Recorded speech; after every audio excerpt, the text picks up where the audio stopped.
So good afternoon, everybody, and thank you for joining today's session. I'm Sean Gibb. I'm the Events and Marketing Manager at Pro Manchester, and I'm delighted to welcome you to today's session, How Your Building Can Support Your People's Health and Wellbeing, hosted by Overbury.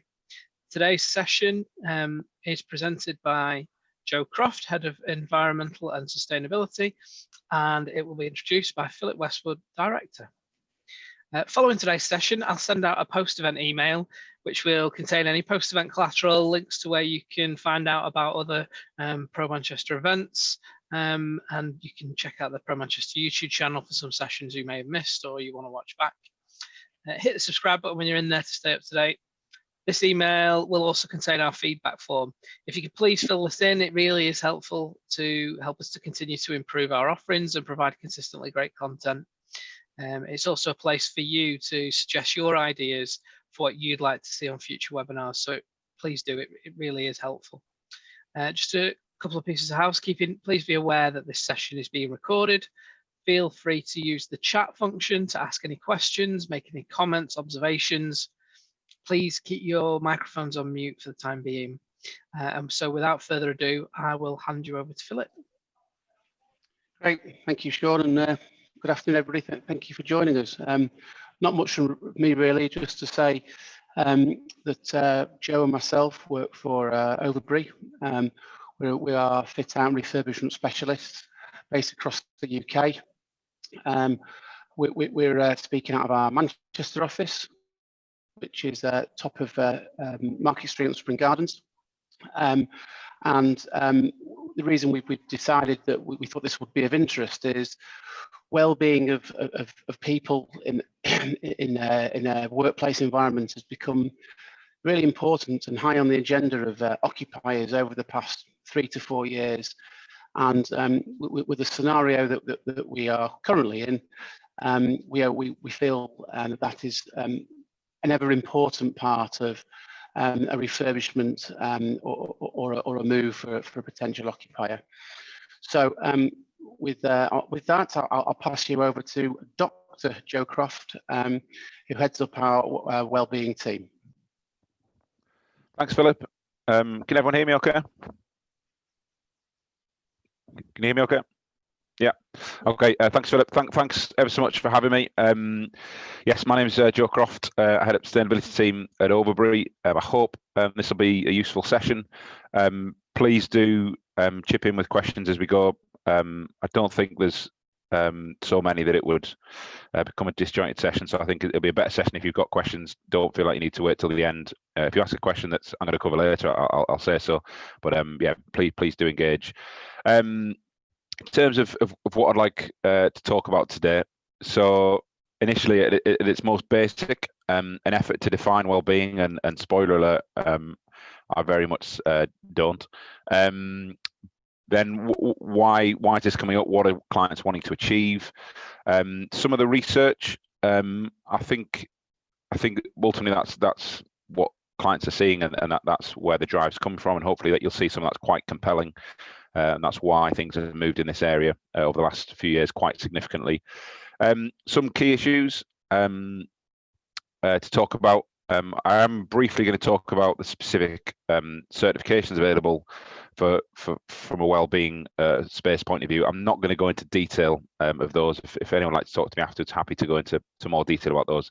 But I want to give you a bit of a high level sense of what they involve. Well, health safety, which I'll come on to and give a bit of context to. It's more well-being focused than that name might imply. Some key takeaways, and then some further reading, which is essentially a lot of the detail behind some of the things I'll touch upon today. So if I start with defining well-being, here's me very much not defining well-being. So there's quite a few well-being definitions out there. We sketched this together probably 3 or 4 years ago now, and it was an effort from our point of view to encompass all of the things, or a lot of the things that feed into well-being. What the key takeaway from this slide, and what we try to emphasize to clients that are coming to us and saying, give us a space that's going to be wonderful for my staff's well-being, and we are getting that conversation more frequently, is that top left corner. the environment corner, and that's environment not in the green sense, but in literally the space you're providing people. That's the stuff that we as builders, we as a contractor know how to do really well. We can give great air quality, light, temperature control, comfort, and that's the bit I'm most comfortable talking about. But true well-being for occupants is much broader and requires much more complex and much brighter people than me to do. So just it's a bit of a beware if you're talking to contractors that sell you they can provide a great well-being space. You can provide a space that's a building block, but I mean there's loads of research out there. The number one factor that people leave their jobs is the relationship with the line manager, and equally the number one factor people stay in their job is the relationship with the line manager. So you can have the most lovely space in the world, but if you've got a toxic culture, people aren't going to stay.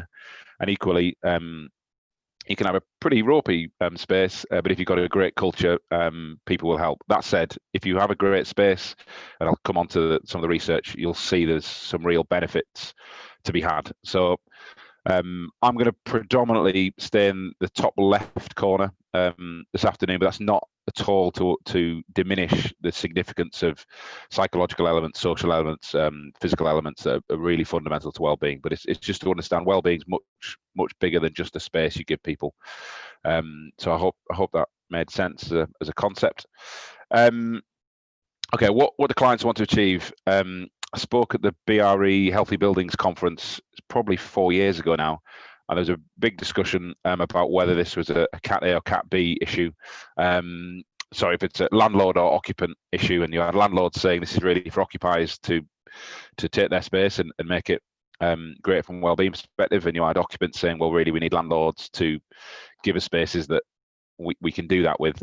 So there's a bit of an argument back and forth. I would say over the last 4 years, it's been much more driven by occupants, and you'll see the data is more compelling from an occupant point of view in terms of those benefits. I've tried to list the benefits there for occupants. The benefits to landlords, time will tell whether they can market their spaces at high values. I've certainly seen, there's certainly some evidence of it. So without going into too much detail, so the Wellbuilding standard is the standard I'm sure a few of you have come across. So some of the names of the people attending, I think, might know plenty about Wellbuilding standard already. There's only been a couple of speculative Cat A spaces that have gone for Wellbuilding so far, partly because the cost. Good to see the PIRs working here. I'm now sat in the dark. One speculative Cat A space in Slough, and that was all pre-let before the building was finished. Shows the extent people will go to get you to visit Slough, but very successful by all accounts. So we're expecting to see more of them. What we've seen mainly over the last few years is the big landlord clients. So I'm talking about your British Lands, your Landsec's. They're wanting to produce spaces. Well, they've kind of dipped their toe into Wellbuilding, but I'm more seeing them wanting to provide spaces that certainly don't hinder what an occupant wants to do. And we'll get into a bit more detail on that in a bit, but they're very conscious of not doing anything as part of the Cat A that's going to limit what an occupant can do, even if they themselves don't want to invest too much into building it into the Cat A. Okay, this is a slide that's been going around for a few years. Obviously, it varies on industry, but very loosely speaking, not a terribly engaging slide. That definitely needs a bit more colour, doesn't it? Not terribly. Yeah, it stacks up. So 90% of staff costs, 90% of a business costs are with the staff, 9% rental, 1% energy, which is really heartbreaking for those environmental managers like me that have spent a decade really working hard at that 1%, realising there's just so much more to be gained in the 90%, which is why increasingly we're seeing real focus from clients on how do they get more from that 90% cost outlay. So I think that takes me into some of the research. This slide's a few years old now. I've got some more recent ones coming up, but I would say this is where it started in the UK. So the World Green Building Council Health and Wellbeing and Productivity in Offices report back in 2016, which essentially is an amalgamation of a whole load of other pieces of research. They pulled it together in a one big report. There's a 120-page version, a 20-page version, or a 5-page version. I would recommend the 120-page version. But what they've tried to do is pull all of the evidence together for why certain wellbeing promoting features will benefit staff. And it's a little bit they've muddied the water a bit between well-being and productivity, which I see as both really, really important, but kind of two separate but related issues. But you see some quite compelling figures there, and I'm going to come on to some more compelling, certainly from an air quality point of view. Outside views / daylight, and so it was a bit of a tricky one to separate the two, showing pretty significant benefits in mental function, in call processing. So quite significant data coming out of hospitals in terms of outside views. It's hard to separate out where that benefit's coming from. So there's a whole load of data around people that sit near a window at work get on average 43 minutes more sleep of a night because they're getting more natural daylight, circadian rhythms and the like. So it's potentially nearly all of the benefits are coming from the increased sleep. It's quite hard to separate the two metrics. On some level, it doesn't potentially matter that much to the client whether what it is that's causing that, whether it's the actual outside view is improving productivity in and of itself, or whether it's just improving sleep, and then that, as a consequence, improves productivity or processing. The systems bit, I think, is what I'm going to come on to from an air quality point of view, because there's some really compelling research from an air quality perspective. So I don't know if anyone's come across this study. It's a couple of years old now. The CogFX study. If you go on the web, if you Google CogFX, it's a really good website which lays it all out very nicely and easy to ingest, rather than reading one of these 400-page academic studies. It's been nicely put together. Professor Joe Allen, not the Stoke City midfielder, the Harvard professor, put this together. And what he's done at a really basic level is he's taken a baseline space. So obviously it's quite the US. So his baseline space is 9 litres per second per person. I think in this country we'd say about 10 litres per second per person is about average. 950 parts per million CO2. We say anything below about 1,000 is good in this country traditionally, and you'll see that actually it potentially isn't, but traditionally we'd say anything less than 1,000 is good. So often if you've got say demand control ventilation, so a space where your CO2 ticks up above 1,000, you want to put some more air in. But as you might see, well, that's a little bit worrying. Don't know if you can see say my internet's. Can you still hear me okay? My internet holding up? Give me a thumbs up. Yeah. Yeah, you're fine, Joe. And then total VOCs, so volatile organic compounds. There's an increasing amount of research on them in terms of long-term health effects, but also you'll see here just short-term productivity benefits. So he's got his baseline is 500 to 700 micrograms per meters cubed. We've done quite a lot of VOC studies over the last few years.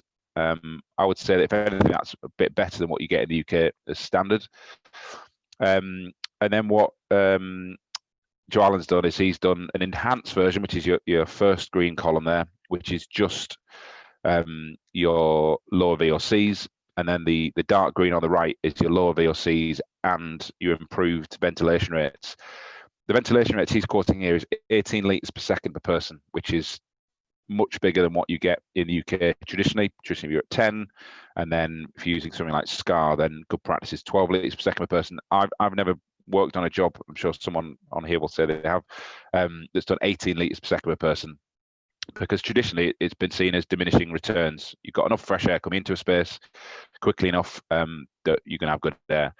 But as you can see from this data here, so the first column is your percentage improvement versus your baseline for each of those items on the left, just by reducing the VOCs. And then the second column is if you introduce that amount of fresh air. And what Professor Joe Allen was saying, that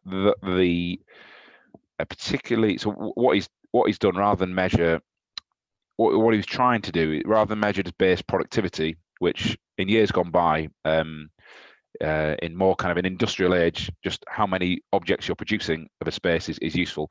What he was saying is, if you're a law firm, it's the quality of your decision making that's more important than the productivity.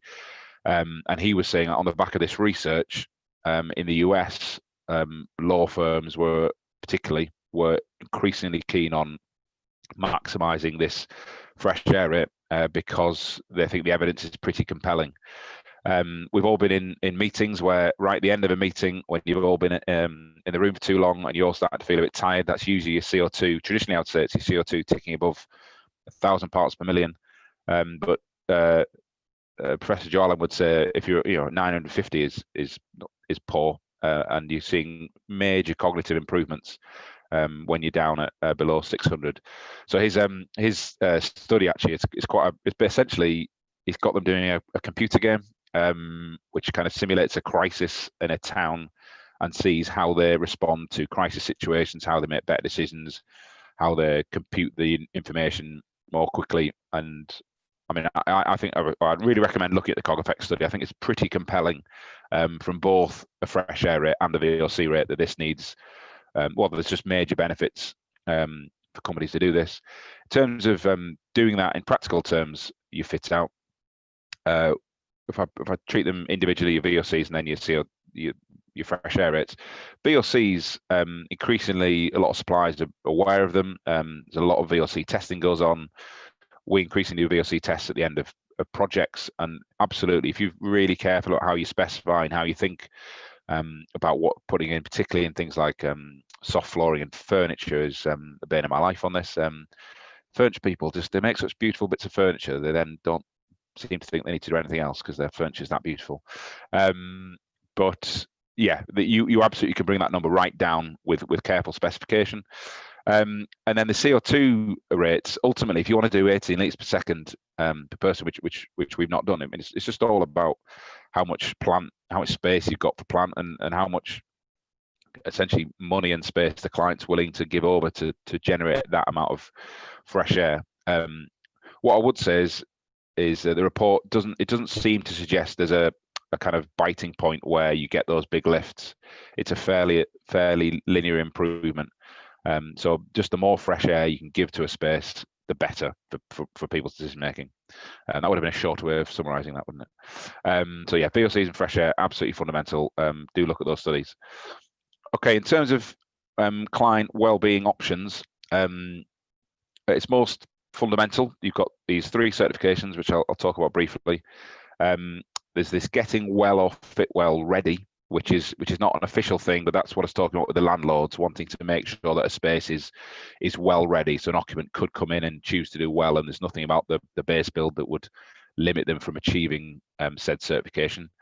You can take a fully informal approach, and I think it's worth saying here that before wellbeing as a concept started being talked about, maybe 3 or 4 years ago, it wasn't that previously designers hadn't wanted to create great spaces that people want to be in.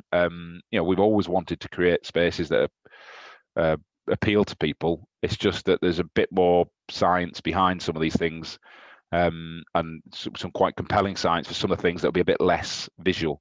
So there's definitely an option, and you can definitely get some great successes still producing really good spaces that promote people's well-being without going down a formal route or without doing well ready.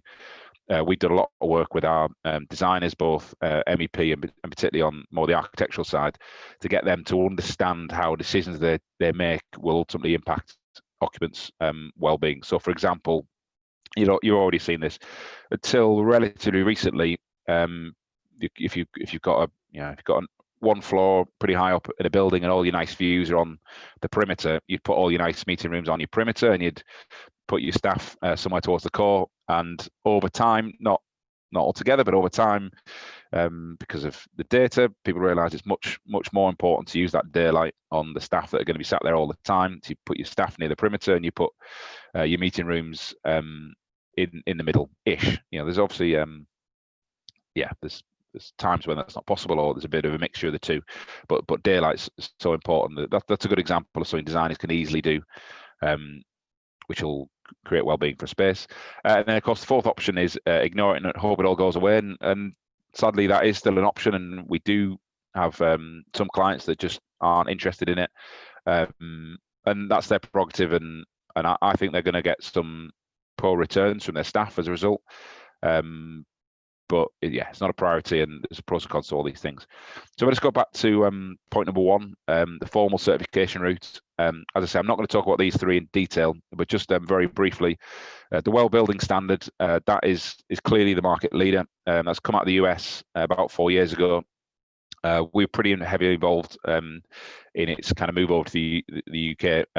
We had a Wellbuilding forum. It's a whole load of people trying to learn how to be well-building assessors, and it's largely sustainability consultants that were BREEAM assessors perhaps previously, who we obviously work quite a lot with. So we set up this forum, and then we've had an alliance with the Wellbuilding standard since then as a result. And it's a very, very robust. It's arguably too robust in that what they do, unlike, if I don't know if people are familiar with things like BREEAM and SCAR, traditional environmental certifications, where there's lots of good things in there, but ultimately the verification process is quite basic. What Wellbuilding do is at the end of the job, someone will come around the space and they will test the lighting in every room, they'll test the air in most rooms, they'll test the water from every tap. It really is quite in depth, and if you fail in a space, there's quite a lot of what they call preconditions. You don't get a Wellbuilding rating if you miss a precondition. So we did a big Wellbuilding job for Deloitte a couple of years ago in London, and it was really important to Deloitte for a number of reasons. And we knew we had this air test at the end of the job, and if you fail the air test right at the end of the job, having a year's worth of work, then stop what you're doing. You failed the precondition, you don't get a rating. We may or may not get sued. They certainly wouldn't have been very happy. We did pass the air test, but it certainly kept me awake at night a lot. So yeah, Wellbuilding, very robust, pretty expensive, I would say, or certainly in traditional terms, certainly when projects are not used to budgeting for Wellbuilding.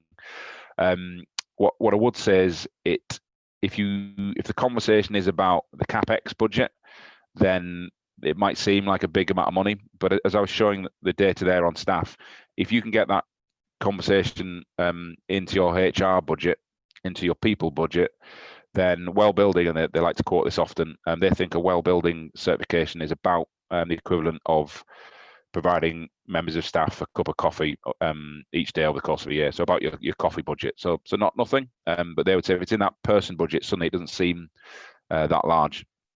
So that's Wellbuilding. Fitwell is a cheaper, less robust, not worse, but they don't have that verification process. It's quite a bit cheaper to do. It's much more about what the occupant is doing for their staff, a bit less about the space. It's a really good little scheme, but it's nowhere near the kind of level of science you've got the Wellbuilding standard. We thought it was going to potentially get quite a bit of pull in the UK market because it was cheaper and because it was easier, to be honest. There were people that liked the idea of Wellbuilding, but it was too expensive and too hard, and Fitwell was a nice alternative. In reality, it hasn't really happened, and I could bore you with my reasons why, but the main reason that is most basic is Wellbuilding is platinum, gold, silver, which people like the sound of. Fitwell is 1-star, 2-star, 3-star, and I think it's just a basic marketing error. That who wants to work in a 1-star office or a 2-star office? Even though I think it'd be a very great achievement to get a 2-star office from Fitwell. I'm not diminishing it, but if you sell that back to your staff that you've got a 2-star award from Fitwell, your staff are probably not going to be that impressed. Reset's the third one. I've just popped that on there. Again, we weren't expecting that to get much pull. This is a purely air quality certification that's come out of China, where obviously air quality is a big deal. We've only seen it working for a couple of companies that are Chinese in origin in the UK. It's a big deal in China.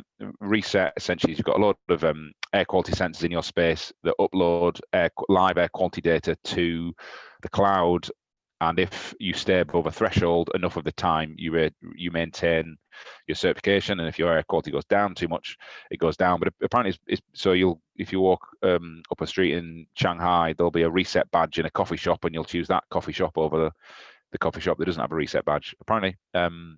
So yeah, don't think it's going to be big in the UK, but a good one to be aware of. And if you're particularly focused on air quality, then reset's definitely worth looking at. And we've got a few reset APs.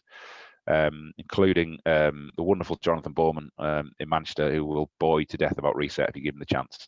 He absolutely loves it. Okay, a few selected Wellbuilding features. I just wanted to, so Wellbuilding's got 130 odd features in the latest version. I don't want to go through 130. I don't think you want me to go through 130. But I wanted to give you a sense. I'm conscious I've been kind of talking about well-being now for some time, and well-building. I haven't really said what that incorporates. It kind of takes me back to my initial slide of it incorporating lots and lots of things. So I just want to talk about a few of them, but it's important to understand that yes, it covers the space, which is that top left corner of that first slide I showed you, but it does cover the much broader, more complex issues of well-being. So there's a whole load of features around that bottom bullet point, employee benefits. So what you as an employer give to your staff or don't give to your staff gets you points or doesn't get you points. Some of those things have clearly been written in the US. So for example, there's quite a few things that you would get automatically in the UK. So for example, they're pretty horrendous, I would say pretty horrendous maternity benefits in the US, and just statutory stuff over here will mean you meet the maternity kind of good practice, which they're obviously trying to encourage in the US. So there's a whole load of employee benefits. So if you were looking at doing a well-building certification, quite early on, you would go through that big list of employee credits, as it were, and figure out which ones you already do, which ones you don't do but could do quite easily, and which ones you don't do and wouldn't necessarily want to or be able to. And you might see that you get quite a lot of your score in there already. In terms of the space, there's some kind of quite broad ones down to some really niche ones. So I'm not sure there's any particularly there that jump out at you, but I think some of the interesting ones we're talking about. Air quality I've touched upon. There's quite a lot of individual air quality measures in terms of what you provide in terms of fresh air, which actually isn't very ambitious. What you're putting in terms of materials, in terms of the VOC content of your materials. And then, as I was saying on this Deloitte job, there's an air quality test. So a bit of a choice by Wellbuilding that ultimately what they're interested in is the outcome rather than the process, which is perhaps different to some of these other schemes. So there's a precondition, so you have to pass it, and it's Air 01. It's the first feature in the whole manual, and if you don't pass that air test, you don't get a rating. So they say if you've got good quality air, then you're good to go. So that's one that takes a lot of resource. You've got to think about all the materials going in, your MEP, how you run the construction site to make sure that when you hand over there isn't awful air quality, because you've got to pass that air test, and you want to give great air quality to the incoming tenants. That's one worth looking at. Lighting is definitely a big one, in that there's quite a few things in well building that you would kind of achieve automatically just from UK good practice. Lighting is not necessarily one of them. So this is promoting circadian lighting, which I'm sure some of you come across, or that's probably not the right phrase. It's promoting lighting which certainly doesn't hinder circadian rhythms. So at its most extreme extent, it's lighting which actually ever so slightly changes wavelength over the course of the day. So to mimic the sun. So in the morning, you've got slightly bluer light, your eyes can't detect it, but over the course of the day, you get slightly redder light. It's why your iPhone has that, or used to have that red tinge in the evening, stop you getting blue light into your brain and tricking your brain into thinking it's morning. So there are lights out that do that. That's the kind of purest sense of trying to achieve circadian lighting. Wellbuilding doesn't actually ask you to do that level. They are pretty expensive, but what they want is for lighting to have a broader, I'm probably going down in more detail than people want to do. They want lighting that promotes people's circadian rhythms. So not horrendous blue tinged lighting the whole way through the day, which are going to mess with your circadian rhythms, probably lead you to sleep worse in the evening. So lighting's definitely one that needs really careful attention from a quality lighting designer. Certainly important. I would say more for office spaces where people are spending a lot of time where they don't have good access to daylight. That becomes more important. Water qualities worth talking about. So the first job in the UK to get Wellbuilding was Cundall down in London. They've done some really great stuff on this. And you can get a water quality report from your local water board, but what Wellbuilding are interested in, or certainly were interested in the earlier schemes, was the quality of water coming out of your taps. So what Cundall found was their report from Thames Water said, your water's lovely, and then the water that Wellbuilding came and tested out their taps said this isn't good enough. And basically it was a precondition. So the only way they could get that measure was to install some pretty expensive filtration equipment. It took up quite a lot of space. So again, if you look, and most of the other well building jobs, only 10 signed off in the UK. As I understand it, 7 or 8 of them have had good water quality, nothing else required, and 2 or 3 have required this filtration. So again, if you're thinking about well building, pretty early doors, get a water quality test. You can get one for about 500 quid. Someone will test your water. If you've got great water, off you go. If you don't have great water, then there's potentially a bigger cost there. I know in Manchester, the first Manchester space to get a well building was Hilson Moran. Did their own space, and they had good quality water. First time of asking, so didn't need to do anything over and above. So that's worth looking at. Other interesting measures there. I think thermal comfort. It's really maybe this is obvious. I'd never thought of it before, but so one of the most common complaints you get in offices is about people being too hot, too cold. And what Wellbuilding asks for, there's quite a few thermal comfort measures, but one of their ideas, one of their solutions, is to offer a thermal gradient across the space. So essentially you have a colder end and a warmer end, and people are able to choose their space accordingly, which blew my mind the first time I heard it. Why have we spent so many years giving people exactly 21 degrees and at any one time a quarter of the office are too hot and a quarter of the office are too cold? Why not give them a bit of a range? Okay, I think I'm possibly rambling here, so I'm going to move past that. So yeah, I said at the start I was going to talk about well health safety. Let's quick check on time. Yeah, right. So this summer, the IWBI, the people behind the Wellbuilding Standard, in light of COVID, released a scheme they're calling Well Health Safety, which I don't think is actually a very good name, which is a certification to try and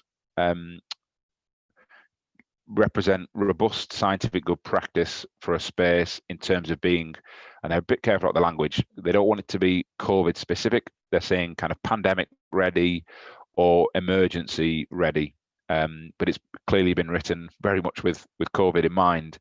And I don't know if you saw, but obviously in light of COVID, there were a lot of companies putting out these back to work checklists, often very, very good, and certainly with a lot of good intentions. What this tried to do was prepare a much more scientific and robust approach to that. And because we're keen beans, and because obviously we've got this alliance with the Wellbuilding Standards, so they asked us if we'd be interested in trialing it. So our office in Manchester, the northern office has just been signed off about 2 or 3 weeks ago, Philip, something like that. Which so that's the first space in Europe to get well health safety rating. So it's just a pass or fail. It's not there's not certifications. There's 21 features, and you have to hit 15 of them. We put in for all 21, and saw through all 21 at the wall and see how many they'd sign off. They were happy with 16 of them. We probably could have haggled over the others, but we wanted our certificate. Annoyingly, first in Europe. We were bested by a couple in the US. The New York Yankees got their facility signed off first, essentially because they wanted to open up their stadium again. So they wanted to be able to prove to people that their space was pandemic ready, which is quite interesting. So yeah, a little bit annoyed that they beat us to the punch, but there we go. So yeah, if anyone's interested in the detail, happy to talk to them about that. It's not really about the space in terms of a design and build solution. It's something that you as an organization look at your procedures, look at how you're managing things in a post-COVID world, look at some of your certainly emergency preparedness, business continuity stuff, as well as how people move around the office, how you minimize the threat of transmission. So it's all really good stuff. It's a lot of the stuff that companies will be doing. It just provides a bit of a formal framework for it.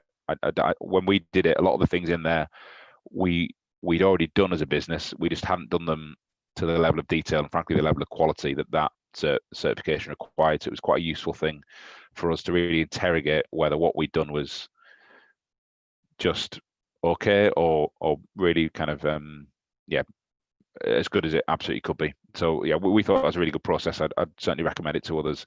Certainly if you've got staff that understandably a bit nervous about coming back to a space, and it's a way of demonstrating to your staff that A, you're taking it seriously, and B, you've got a third party accreditation that backs that up. So it's certainly worth a look.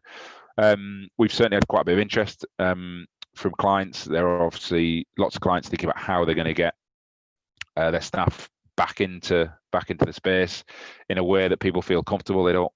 Most of the clients I speak to aren't.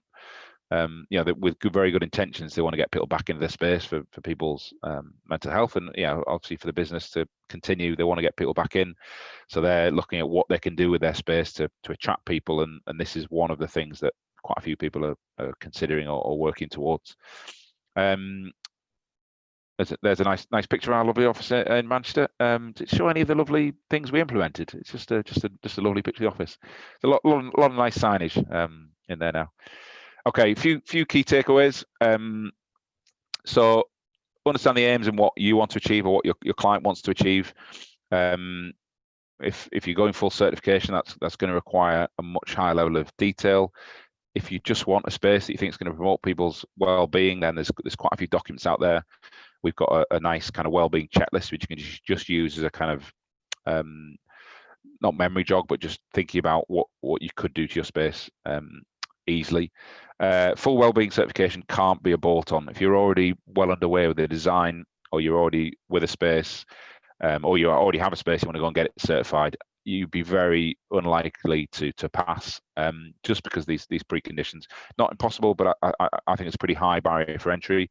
That said, I absolutely endorse it. I don't want to put people off it, but I don't want to. It is a big process, not to be minimised. Understand the impacts of a formal certification on design and construction time. Certainly, as I say, there's only 10 jobs in the UK signed off with Well at the moment. Just under half of them are ours.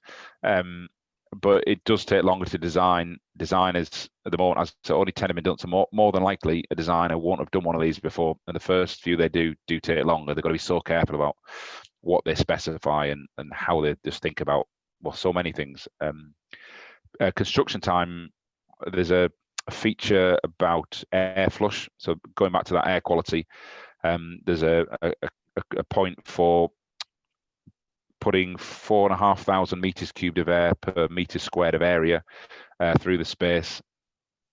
Someone just joined the meeting. Come on, missed some good stuff here, and some rambling.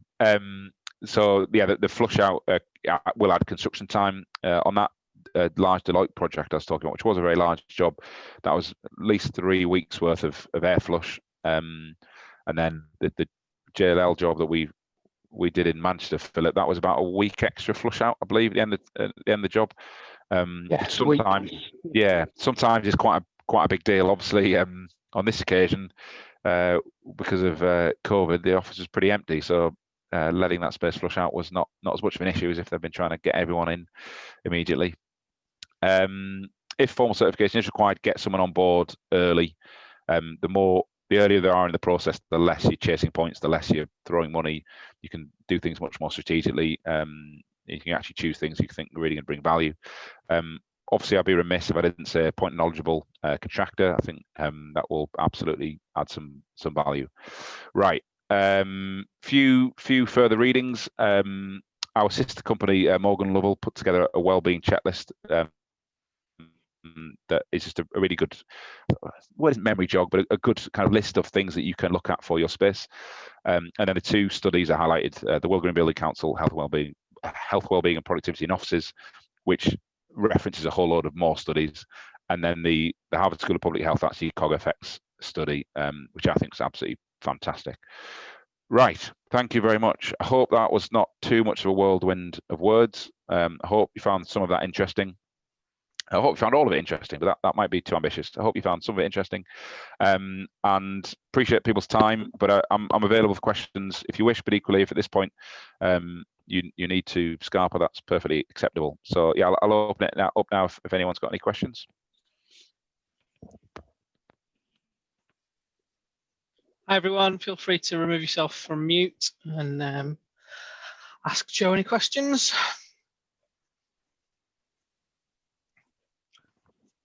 Or feel free to use the chat function if you'd rather. I'll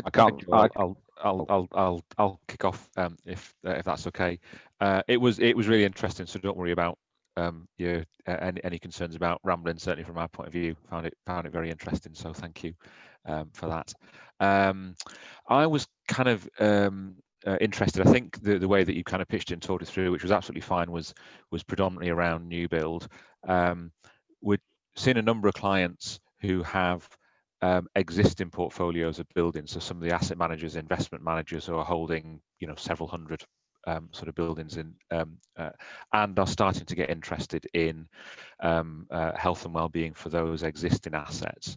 I suppose some of the discussions with them are tending a bit more towards fit well rather than well, if they want to go down a certification route.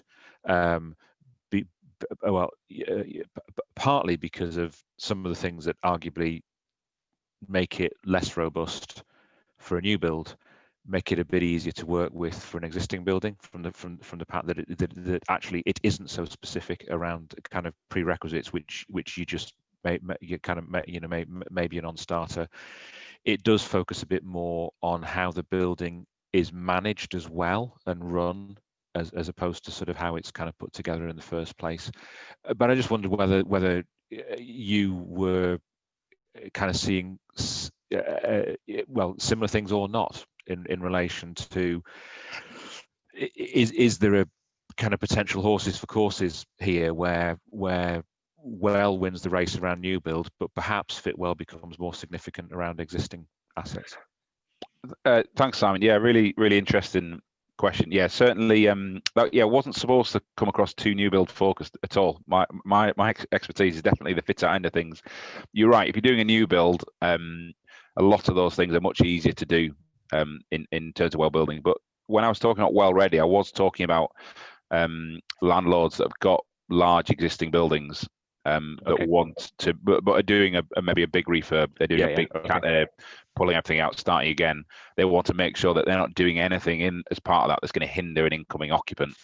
In reality, when you go through it in detail, there isn't there are things they could do that would hinder it, but actually they don't need to do very much to be able to say a space is well ready.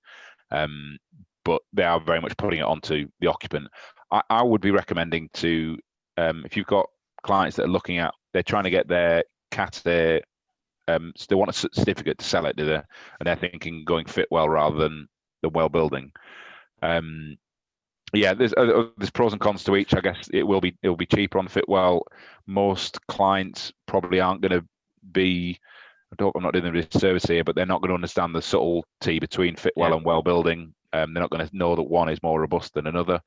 But I think that's changing, and I think there's a certain caliber of client that actually is interested in that detail. So, for example, they've seen some of the data on, say, air quality, and aside from certification, we know there's clients that are asking, they're obviously asking how many litres per second, but they're wanting to see data on CO2 and VOCs. One of the things we're talking about is if this then that technology, which I'm sure some people have come across, is becoming bigger certainly in the US, where really demanding occupants, with an iPhone now you can test your own air quality, and occupants are saying to their employer, why is the air quality in here not good enough? And they're setting up, if this then that technology where the air quality goes above a threshold, it automatically sends an email to the FM team saying this isn't good enough.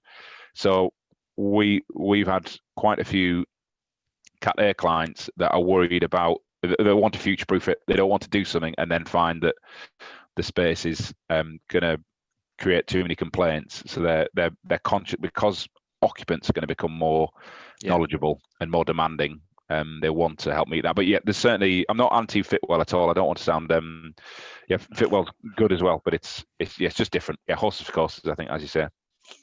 Yeah, because I think there's some of the ones that we're talking to. It's not even that they're planning a refurb; they're just trying to get. It's more to support and inform their overall asset management of those buildings, which may involve a refurb. Well, if they hold it for long enough, it will do. But in lots of cases, it won't be. They're not planning any significant refurb or retrofit in the next 2, 3, 4 years.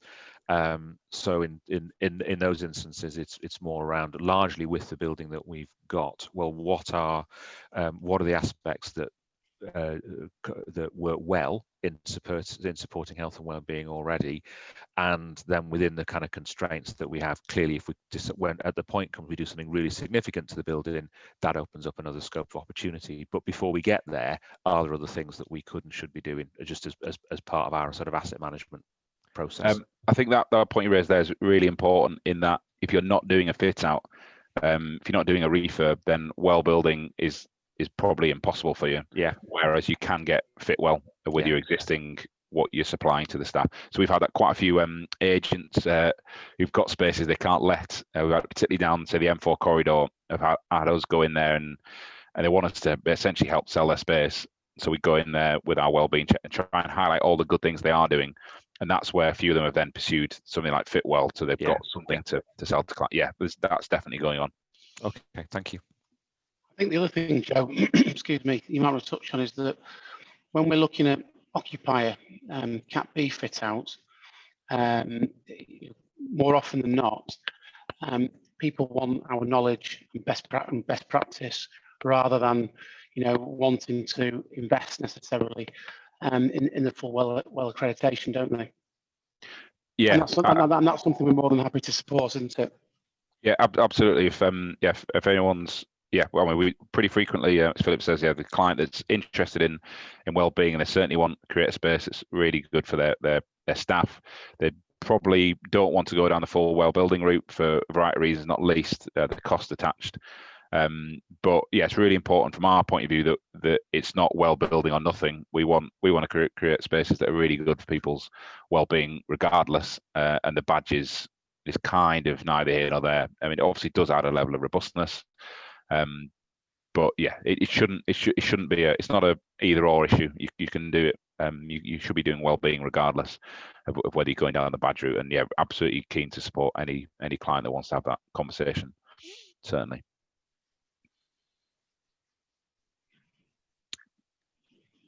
Carl, I noticed you're on from Grant Thornton, aren't you?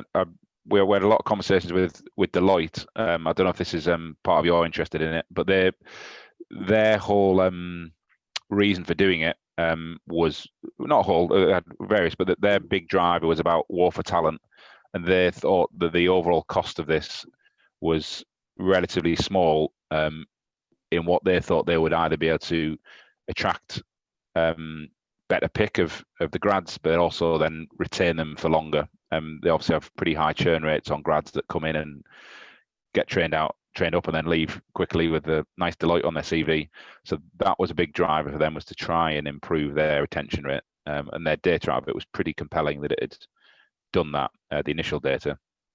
Yeah, no, it's a really good point. Can you hear me okay? Yeah.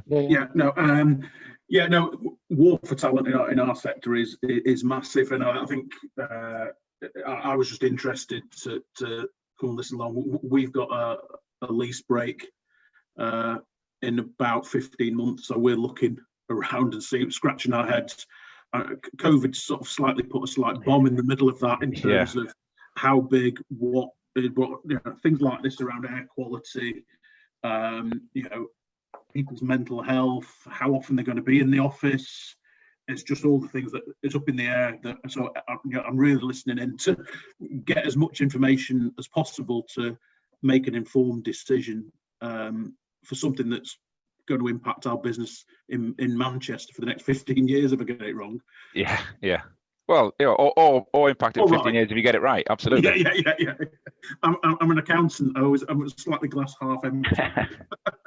If I go back to the that list of benefits I had at the start on the occupant side, the productivity, reduced absenteeism, retention, the Cundall they published their report, who did the first one, and they were saying there's obviously a whole list there, and a lot of those things are quite difficult to measure, particularly with what they do.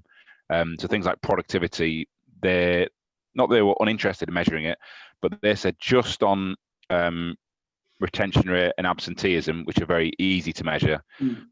So that it was a 700 grand fit out, and they think well building added about 70 grand. So it's about 10%. So not a small number, but they reckon they made that 70 grand back in about 9 months just on retention and absenteeism. I I would slightly caution, just to undermine my point. Is anyone familiar with the Hawthorne effect? Familiar with it's a bit of a favourite of mine. I'll try and keep this brief. A guy in the 70s had a factory, and he turns up the wattage on the lights, and productivity goes up. Turns up the wattage by 10%, and productivity goes up by 10%. And then about 3 months later, he turned it down by 10%, and productivity goes up again. And the Hawthorne effect, very at a basic level, is that change will result in a short-term benefit, but it's not real. So if you do a post-occupancy survey after a fit out, you will get an improvement in productivity, people's happiness, perception, but it might not be real. You need to come back after the Hawthorne effect period. And what potentially you get, if you just measure it for 6 months, you put all of that benefit onto your lovely new fit out and improved air quality, whereas actually some of your benefit was probably going to come just from the newness of it. People are feeling happy, they're feeling like their employer cares about them, they're giving them a new space. So there's it's important to understand you'll get a benefit regardless, but whether it's real or not will depend on the quality of what you've done. You'll get a short-term benefit almost always. Yeah, it's quite an interesting thing worth looking at. But yeah, have a look at the Kundal report on it, because they're quite bullish about return on investment, just taking in absenteeism and retention. Yeah, I was really interested in the having colder and warmer areas. Yeah, I don't know why nobody's ever thought of that. Yeah, it's the bane of my life in the 3 offices that I look after. It's always too hot, too cold. Yeah, I don't know. I don't know why it's not. It just seems so obvious now once someone said it to you. There's probably a good reason why people don't do it. But. Yeah. Any other questions? I've got a question around the costs. So certification cost is definitely quite a challenge for the Wellbuilding standard. And I think that's partly because the clients are used to paying the certification costs of BREEAM. So you're like roughly less than £1,000 versus tens of thousands of pounds for Well. So the Well Health Safety rating, I think, is around £3,000-ish per building to start with, but then you can get it cheaper if you do a portfolio. But congratulations on your first certification in Europe. That's amazing. Have you got any insights into what that cost in terms of changes to procedures or extra documentation you had to produce, or would you say it's basically what you were doing anyway with a few dots on the I's? Yeah, so I don't think there was any. So the cost. So there was a lot of producing documents to package it up in the way that Well wanted to see it. And there's certainly a lot of time went into it. So we had a emergency preparedness plan as a business, but it didn't cover all the things that Wellbuilding wanted it to, Well Health Safety wanted to. So we had to go back into that and look at that and add some bits. So there's certainly a time element, but it improved a lot of the existing documents. But in terms of the actual cost of doing things, obviously everyone's put in additional signage and they're put in more stations to wash your hands and the like, but hopefully you've been doing that kind of thing anyway, but it's pretty minimal on the scale of things. I don't think we didn't do anything additional, Philip, beyond what we'd already done for COVID. No, I'm sat in the office now, but no, I think when we talked about coming back to the office and what we needed to do, that we've all talked about and thought about, a lot of it was what we were doing anyway. I suppose it made us think hard about certain aspects that I hadn't thought about or hadn't thought enough about. And yes, the going through all the procedures and the paperwork was, I'm going to use the word tedious, but actually what it did do... He says that, he didn't do any of it. It was tedious. Was that tedious for you, watching me go? I'm speaking on Cheryl on your behalf, sorry. Okay, thanks. But it appeared to be tedious, sorry. Or the length of time it took you, Joe, it definitely seemed tedious. That's fair. But I think what it did do is it made us really focus on the elements that were important to our colleagues and our clients. to make them feel that they wanted to come back to the office, and to make them feel safe and secure coming into the building and working in the office. And I think, you know, that's worked. So there's nothing revolutionary, but it definitely made you think harder about certain aspects. And it definitely gave my colleagues and clients comfort that we were doing the right things, and it was a safe place to come and work and to come and meet, and etc. etc. Have you put your stickers up on the doors yet? Say again, sorry. Put your stickers on the doors yet? I think you get circular stickers saying it's health, safety. Yes. So yeah, we've got all the accreditation through now, so we're showing that off grandly. Thank you. Just going back to the cost of Wellbuilding, so there was version 1, then version 2 beta, which they had for about 2 years, which is a bit ridiculous, and they've just released true version 2, which is quite different from version 2 beta, which is quite annoying for those of us that spent a lot of time memorizing version 2 beta.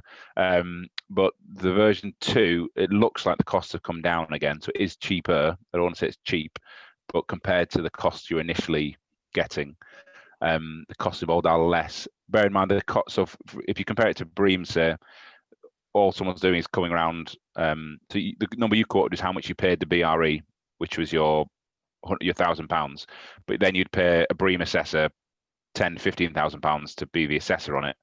The figure you pay Wellbuilding covers the assessor bit as well. There's not a then. Do you know what I mean? So, or it covers a portion of it. So the person that comes down at the end is from Wellbuilding, and they're doing your air test, your water test. So it's not quite a like for like comparison, but yeah, it's an uplift on Bream. There's no two ways around it. But they are testing something quite real and giving you something quite real to show your staff that you've got significantly better air quality, better water quality, and not to show your staff, but for you yourself, you know that you've got better air quality and you've got good data there showing that your staff are going to be making better decisions as a result of lower VOCs, lower CO2. So there's, it's pros and cons. Okay, I'm conscious of time. I'll take one more if anyone's got one. Otherwise, I think we'll call it.